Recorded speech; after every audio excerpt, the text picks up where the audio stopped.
Hello wives, அனைவருக்கும் வணக்கம். மேசராசினரின் தொழில் மற்றும் செல்வ நிலை எப்படி இருக்கும்?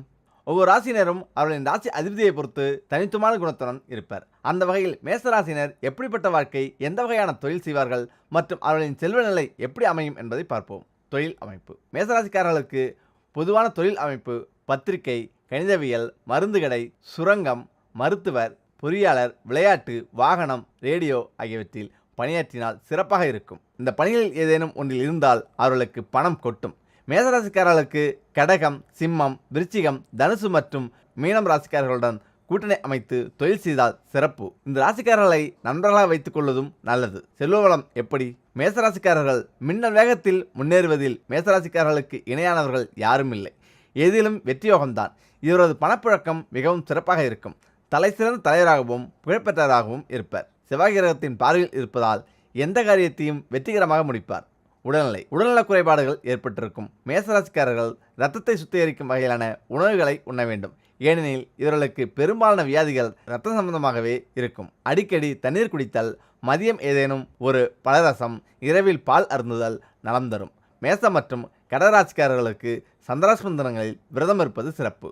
வியாழக்கிழமை மட்டும் உகந்ததல்ல. மேசராசிக்காரர்களுக்கு உரிய அதிர்ஷ்ட எண் 9. இவர்களுக்கு 9 கூட்டு எண்ணான 9, 18, 27, 36, 45, 54, 63, 72 ஆகியவும் நன்மைகள் பயக்கும். முக்கியமாக மேசராசியினர் காதலில் நாயகனாக திகழ்வர். இதனால் தங்களின் இளமை பருவத்தை சரியான வகையில் நேரத்தை பயன்படுத்துவது நல்லது. காதலுக்காக அதிக நேரம் செலவழிப்பதை தவிர்த்தால் இவர்களின் இன்னும் கூடுதல் சிறப்பானதாக இருக்கும். சரி, சந்திரன் மேசராசிக்காரர்களுக்கு கொடுக்கும் பலன்களும் பலவீனங்களும். சந்திர பகவான் ஒவ்வொரு ராசிகளுக்கும் அளவில்லாத பலன்களை அள்ளி கொடுக்கிறார். அதேபோல சில பலவீனங்களையும் பார்ப்போம். ஜோதிடம் மீது நம்பிக்கை உள்ள பலரும் தங்களுக்கான பலன்களை, அவர்களின் ராசிக்கும் நட்சத்திரத்துக்கும் உள்ள பலன்களை தெரிந்து கொள்வதில் ஆர்வம் இருக்கும். அதே சமயம் அவர்கள் தங்களுக்கான பலன்களை அறிந்து கொள்ள ஜோதிட நூல்களையோ ஜோதிடரையோ தேடிப்போவதில்லை. பொதுவாக கூறப்படும் கருத்துக்களில் திருப்தி அடைந்தே விடுகின்றனர். சிம்மராசிக்காரர்கள் எதிரிகளை அடக்குவர் என்றும், துலாராசியினர் துலாக்கோல் போல நேர்மையாக இருப்பார் என்றும், கன்னிராசியினர் பெண்களை வசீகரிப்பதில் வல்லவர் என கூறப்படும் கருத்துக்களை நம்புகின்றனர். ஆனால் உண்மை என்னவோ வேறு விதமாக உள்ளது. சந்திரன் ஒவ்வொரு ராசியினருக்கும் கொடுக்கக்கூடிய பலன்களை இங்கு பார்ப்போம். உங்கள் மேசராசிக்கு கொடுக்கக்கூடிய பலனை பார்ப்போம். மேசராசினருக்கு சந்திரன் கொடுக்கும் பலன்கள் இதுதான். கண்கள் வட்டமாகவும் சிவந்தும் இருக்கும். கோபம் வந்தாலும் வேகமாக குறைந்து சாந்தமாகக்கூடிய குணம் உடையவர். ஆகாரத்தை சூடாகவும் வேகமாகவும் உண்பார். பயணங்கள் அதிகம் செய்வார். பெண் சுகத்தில் அதிக நாட்டமும் வல்லவராகவும் இருப்பார். பெண்களும் அதேபோல ஆண்கள் சுகத்தை காண்பார். பெண்களால் விரும்பப்படுபவர், ஆண்களாலும் விரும்பப்படுவார். சிறந்த ஊழியராக இருப்பார்.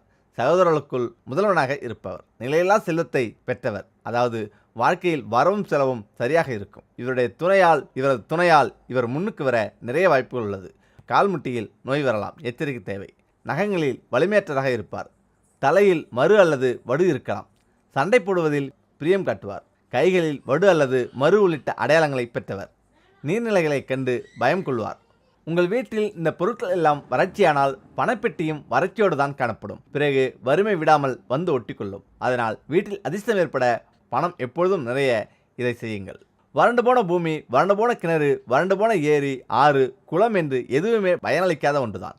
நம்முடைய வீடும் வறண்ட பாலைவனம் போல மாறாமல் இருக்க நம்முடைய வீட்டில் எந்த ஒரு பொருட்களையும் நாம் வற்றாமல் பார்த்து கொள்ள வேண்டும். அதாவது எந்தெந்த பொருட்களை நாம் வெறுமையாக விடக்கூடாது என்பதை பற்றிய சில சாஸ்திர ரீதியான குறிப்புகளை இந்த பதிவின் மூலம் பார்ப்போம். இதை நாம் பின்பற்றினால் நம் வாழ்வில் வறட்சி இருக்காது, செல்வ செழிப்பு அதிகரிக்கும். நம்பிக்கையோடு செய்யக்கூடிய வேலைகள் தான் நமக்கு நல்ல பலனை கொடுக்கும். சரி, விஷயத்துக்கு செல்வோம். பொதுவாகவே ஒரு வீட்டிற்கு வெளிச்சத்தை கொடுக்கக்கூடியது விளக்கு. ஒவ்வொரு வீட்டிலும் கட்டாயமாக காமாட்சி அம்மன் விளக்கு இருக்கும். அது வெள்ளி விளக்காக இருக்கட்டும், பித்தளை விளக்காக இருக்கட்டும், அதை வாரத்தில் ஒரு முறையோ அல்லது 2 முறையோ, மாதத்துக்கு ஒரு முறையோ உங்கள் சௌகரியம் போல சுத்தம் செய்து கொள்வீர்கள். காமாட்சி அம்மன் விளக்கை சுத்தம் செய்துவிட்டு அதில் மஞ்சள் குங்குமம் போட்டு வைத்துவிட்டு அடுத்த நாள் விளக்கேற்றிக் கொள்ளலாம் என்று. காமாட்சி அம்மன் விளக்கை வறட்சியாக எப்போதுமே விடக்கூடாது. விளக்கை சுத்தம் செய்து மஞ்சள் குங்குமம் போட்டு வைத்தவுடன் அதில் நல்லெண்ணெய் ஊற்றி திரி போட்டு உடனடியாக தீபத்தை ஏற்றி பூஜை அறையில் வைத்து விடுங்கள். சில பேர் வீடுகளில் காமாட்சி அம்மன் விளக்கை ஏற்றிவிட்டு விட்டுவிடுவார்கள். சில சமயம் நாம் ஏற்றிய தீபத்தில் எண்ணெய் தீர்ந்து போய் அந்த திரி அப்படியே பின்னுக்கு எறிந்து அந்த விளக்கு முழுவதும் கருப்பிடித்து போய்விடும். அப்படி ஆகக்கூடாது.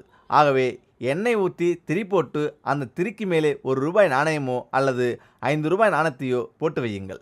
அப்போது திரி அந்த ₹5 நாணயம் வரைக்கும் தான் எரியும். அதற்கு மேலே எரிந்து போகாது, அணைந்துவிடும். எண்ணெய் இல்லை என்றால் கூட அப்படிதான்.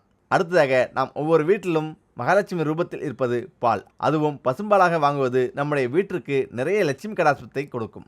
இன்று நிறைய பேர் வீட்டில் பாக்கெட் பால் தான் பயன்படுத்துகிறோம். அதனால் எந்த தவறும் கிடையாது. பால் என்றாலே அது மகாலட்சுமியின் சொரூபம்தான். இந்த பால் பாத்திரம் என்றுமே வீட்டில் வறண்டு போகக்கூடாது. பால் பாத்திரங்களை காயவிடாதீர்கள். கிண்ணத்தில் பால் தீர்ந்து விட்டது, அதை சிங்கிளில் போட்டால் கூட கொஞ்சம் தண்ணீர் விட்டு வையுங்கள். அதேபோல் பால் வாங்கும்போது வெறும் பாத்திரத்தை கொண்டு போய் பால் வாங்காதீங்க. அந்த பாத்திரத்தில் ஒரு சொட்டு தண்ணீராவது இருக்கும்படி பார்த்துக்கொள்ளுங்கள். அந்த காலத்தில் எல்லாம் நம்முடைய அம்மாக்கள், பாட்டிகள் வெளியே பால்கார வந்துவிட்டால் அந்த பால் பாத்திரத்தை கொஞ்சமாவது தண்ணீர் ஊற்றி அலும்பி கீழே கொட்டிவிட்டு தான் பால் வாங்குவார்கள். காரணம், வறட்சியாக இருக்கக்கூடிய பாத்திரத்தில் பாலை ஊற்றக்கூடாது. ஒரு சொட்டு தண்ணீராவது இருக்கக்கூடிய பாத்திரத்தில் பாலை ஊற்றும்போது அது நமக்கு லட்சுமி கடாட்சத்தை கொடுக்கும் என்பது அவருடைய நம்பிக்கை. இது சில பேருக்கு தெரிந்திருக்கும், சில பேருக்கு தெரிந்திருக்காது. அதேபோல் இரவு நேரத்திலும் வீட்டில் கொஞ்சம் பாலாவது இருக்க வேண்டும். சுத்தமாக பாலை தீர்க்கக்கூடாது. வீட்டில் எப்போதும் பால் பாத்திரத்தில் கொஞ்சம் பால் இருக்கும்படி பார்த்துக்கொள்ளுங்கள். உங்கள் குடும்பத்திற்கு வறுமையும் வறட்சியும் இருக்கக்கூடாதா? இந்த விஷயங்களை பின்பற்றினாலும் வீட்டில் இருக்கும் வறுமை விரட்டடிக்கப்படும். அதேபோல் மோதிர விரலை தவிர மற்ற விரல்களில் மோதிரம் அணிபவரா நீங்கள்? அப்படியானா இதை மட்டும் தெரிஞ்சுங்க, இந்த விரலில் தான் இனி மோதிரமே அணிவீர்கள். மோதிரம் அணியக்கூடிய ஒரு விரலாக மோதிர விரல் இருக்கிறது. அந்த விரலை தவிர மற்ற விரல்களிலும் மோதிரங்கள் அணிவது உண்டு. குறிப்பாக தங்க மோதிரத்தை மோதிர விரலில் மட்டுமே அணிய வேண்டும் என்கிற ஒரு சாஸ்திரங்கள் உண்டு. மற்ற விரல்களை காட்டிலும் மோதிர விரலில் தங்கம் அணிவதால் கிடைக்கக்கூடிய நன்மைகள் ஏராளம். இப்படி விரல்களில் மோதிரம் அணிவதால் உண்டாகக்கூடிய பலன்களை பற்றி ஆச்சரியப்படும் தகவலை பார்க்கலாம். நிச்சயதார்த்தம் முதல் திருமணம் வரை மணமக்கள் மோதிரம் மாற்றிக்கொள்ளும் போது இடது கை மோதிர விரலில் மாற்றிக்கொள்வது உண்டு. இது காலங்காலமாக இருந்து வரும் ஒரு நடைமுறை சம்பிரதாயமாக இருக்கிறது.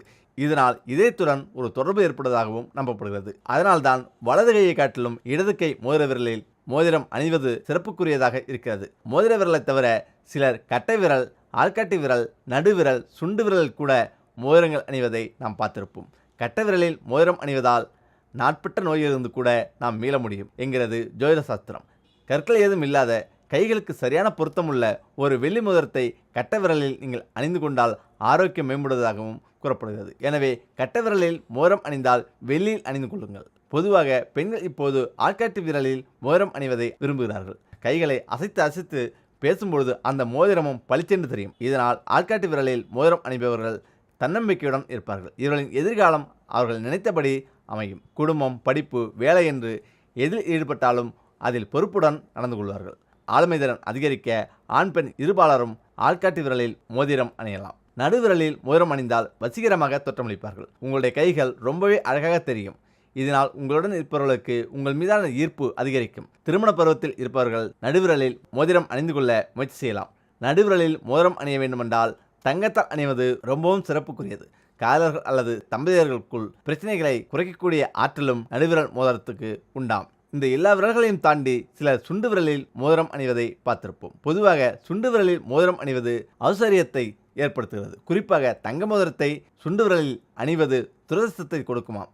மேலும் உடல் நலம் சார்ந்த பிரச்சனைகளையும் ஏற்படுத்தக்கூடிய ஒன்றாக இருப்பதால் சுண்டு விரலில் தங்கத்தை தவிர்க்கவும். மற்ற உலோகங்களில் செய்யப்பட்ட மோதிரத்தை சுண்டு விரலில் அணிவதால் ஹார்மோன்கள் சமநிலைப்படும். உள்ளுணர்வு அதிகரித்து எதையும் எளிதாக புரிந்து கொள்ளக்கூடிய ஆற்றலை பெறலாம். சுண்டு விரலில் மோதிரம் அணிபவர்கள் செம்பினால் ஆன மோதிரத்தை அணிந்து பாருங்கள்.